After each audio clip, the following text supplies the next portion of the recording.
Assalamualaikum dan salam Malaysia Madani. Bersama saya Lydia Yusrina Abdul Ilyas dan Berita Pagi Sarawak, edisi Selasa 3 Oktober. Kita mulakan dengan perkembangan ini. Kerajaan Sarawak mahu Kementerian Pendidikan mencontohi piawaian pembinaan projek sekolah seperti yang dilakukan di negeri ini walaupun sekolah terbabit terletak di kawasan luar bandar atau pedalaman. Premier Sarawak Datuk Petinggi Tan Sri Abang Johari Tun Openg berkata ini penting bukan sahaja menyediakan kemudahan yang kondusif kepada pelajar, malah bangunan sekolah yang baik dapat memberi keselesaan kepada tenaga pengajar. Jelasnya ketika ini Kerajaan Sarawak berusaha menaik taraf dan membina baharu sekolah yang usang di negeri ini dan mahu projek bina baharu yang telah siap menjadi penanda aras pembinaan sesebuah sekolah di negara ini. Saya minta kerajaan pusat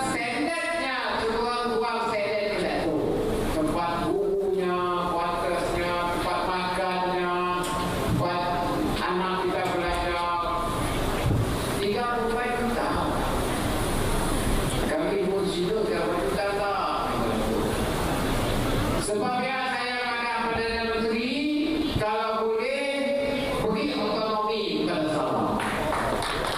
Kita melaksanakan projek dan juga pembangunan pendidikan kita. Premier Sarawak berharap sekolah yang tersergam indah di tanah seluas 3.24 hektar itu akan melahirkan generasi baharu berpendidikan dan berkualiti tinggi. Beliau berucap pada perasmian dan penyerahan bangunan baharu Sekolah Kebangsaan Maludam di Betong kepada Jabatan Pendidikan Negeri Sarawak. Dalam perkembangan lain, Premier turut memberikan komitmen untuk terus membangunkan kawasan Maludam khususnya dari aspek kemudahan asas. Beliau juga akan menyalurkan peruntukan menerusi agensi pembangunan Betong untuk mempercepatkan projek tempatan banjir dan peparitan di Maludam untuk mengatasi masalah banjir. Sementara itu, SK Maludam yang baru itu mula dibina pada 2019 dengan kos berjumlah 34 juta ringgit bagi menggantikan bangunan lama yang uzur. Ia menempatkan seramai 320 orang murid. Kerajaan Sarawak membelanjakan lebih RM2 bilion dalam membangunkan infrastruktur pendidikan, pertubuhan sekolah antarabangsa, penawaran beasiswa, bantuan pendidikan dan pelaksanaan pelbagai inisiatif dan program pendidikan di Sarawak sejak 2017. Menteri Pendidikan, Inovasi dan Pembangunan Bakat Datuk Roland Sagah Wiin berkata ini termasuk program membangunkan sekolah-sekolah yang mempunyai keperluan mendesak untuk berpindah, membaiki atau membina bangunan serta fasiliti sekolah. Jelasnya antara projek pembangunan sekolah yang dibiayai Kerajaan Sarawak termasuklah projek SK Ulu Segan Bintulu, SK Merpati Jepang dan SK Pulau di Kuching, SK Penasu di Daro, SK Sageng, SK Maludam dan SMK Gedong. Justru Kementerian Pendidikan, Inovasi dan Pembangunan Bakat akan bekerjasama dengan agensi berkaitan untuk merealisasikan semua projek pembangunan sekolah yang dibiayai Kerajaan Sarawak. Beliau berkata demikian menerusi teks ucapan yang dibacakan timbalannya Datuk Dr. Anwar Rapai pada majlis perasmian bangunan baharu Sekolah Kebangsaan Maludam di bahagian Betong. Dalam perkembangan berkaitan, beliau memberitahu kementeriannya sedang dalam perancangan bersama Institut Pendidikan Guru Kampus Tun Abdul Razak bagi melaksanakan program latihan untuk 1,700 orang guru bukan option mata pelajaran sains, matematik dan Inggeris mulai bulan ini. Pelaksanaannya selaras dengan visi Kerajaan Sarawak melahirkan modal insan yang berkualiti tinggi dan berdaya saing. Beliau berharap program seperti itu dapat memberi impak positif kepada warga pendidik dan melihat peningkatan dari segi kepimpinan, pengurusan organisasi, pengurusan kurikulum serta ko-kurikulum. Sementara itu, guru serta ibu bapa murid SK Maludam meluahkan rasa bangga dan gembira mempunyai bangunan sekolah baharu setanding dengan sekolah-sekolah lain di kawasan bandar. Gembira, suka kami. Dapatlah anak cucu kami belajar dengan tenang, bagus. Semoga adanya berjaya lah. Banggalah sebab ada sekolah baru, dapat anak-anak belajar. Sekolah pun bagus. Si macam sekolah lama dah banyak rosak. Dapat juga biar mudah-mudahan sekolah kan melakukan aktiviti bagus-bagus kat sekolah.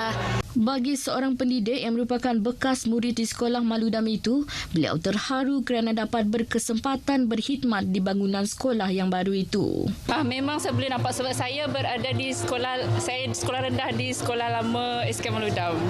Ini memang dah berpindah ke sini memang jauh perubahan lah. Memang rasa teruja lah bila dapat masuk ke sekolah baru. Memang kalau boleh sekarang juga nak masuk ke sekolah baru ni.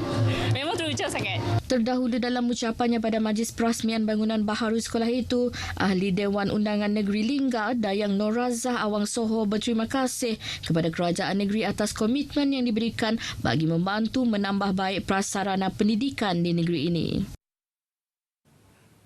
Strategi dan pelaksanaan projek akan terus dirangka untuk meningkatkan kualiti pendidikan di Lawas.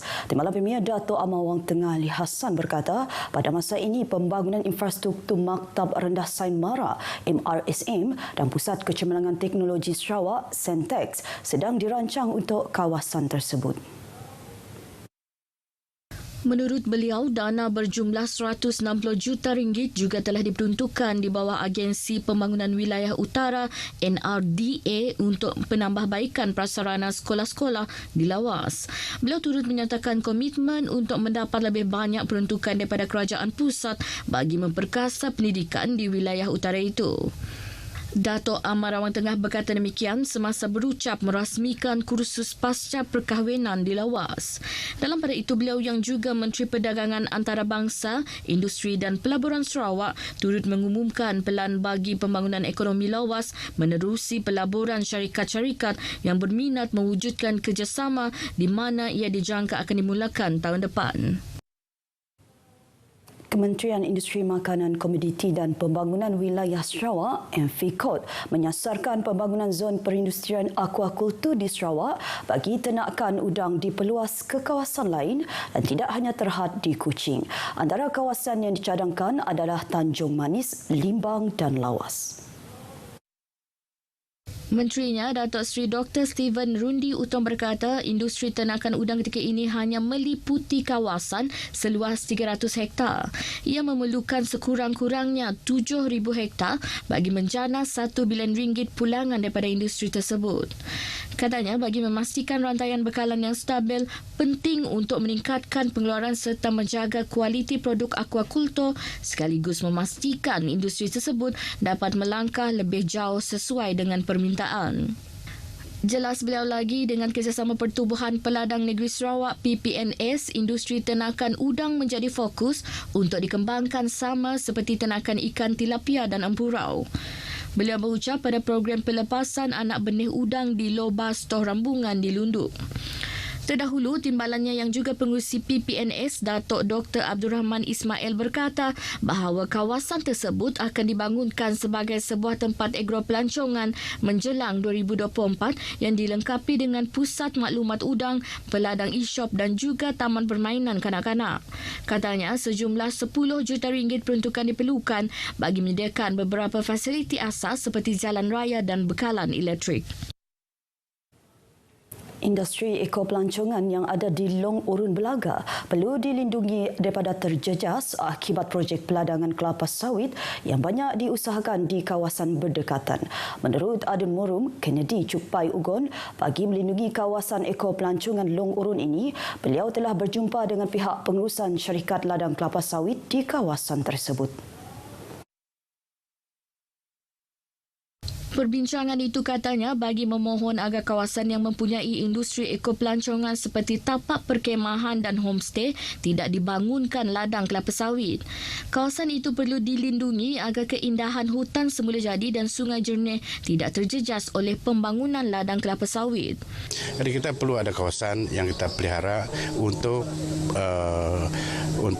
generasi yang akan datang supaya mereka dapat melihat khazanah yang indah inilah. Ini yang harapan saya. Tidak cukup dengan perbincangan santai itu, beliau merancang mengadakan pertemuan rasmi dengan pihak ladang tersebut agar kawasan yang dikenal pasti kelak dapat dikeluarkan terus dari kawasan pajakan sementara milik syarikat berkenaan. Ini bagi mengelak sebarang perubahan keputusan sekiranya berlaku pertukaran pihak pengurusan ladang itu kelak. Kennedy Cuk Pai ditemui media selepas merasmikan tapak perkhemahan Lepau Uten di Long Urun, Belaga.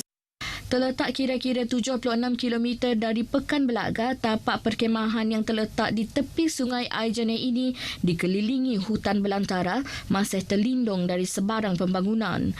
Tapak perkhemahan ini merupakan destinasi baharu untuk peminat kenderaan pacuan 4 roda mengembara merentasi jalan ladang sejauh 45 km untuk tiba ke destinasi ini.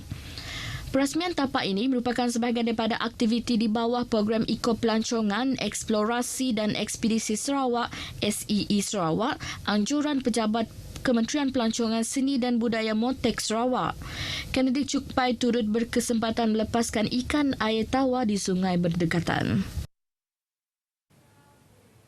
Berita Pagi Sarawak berakhir di sini. Untuk perkembangan sukan tanah air dan antarabangsa, ikuti Stadium RTM selepas ini. Saya Lydia Yusrina Abdul Ilyas, Salam Malaysia Madani, Tekad Perpaduan Penuhi Harapan.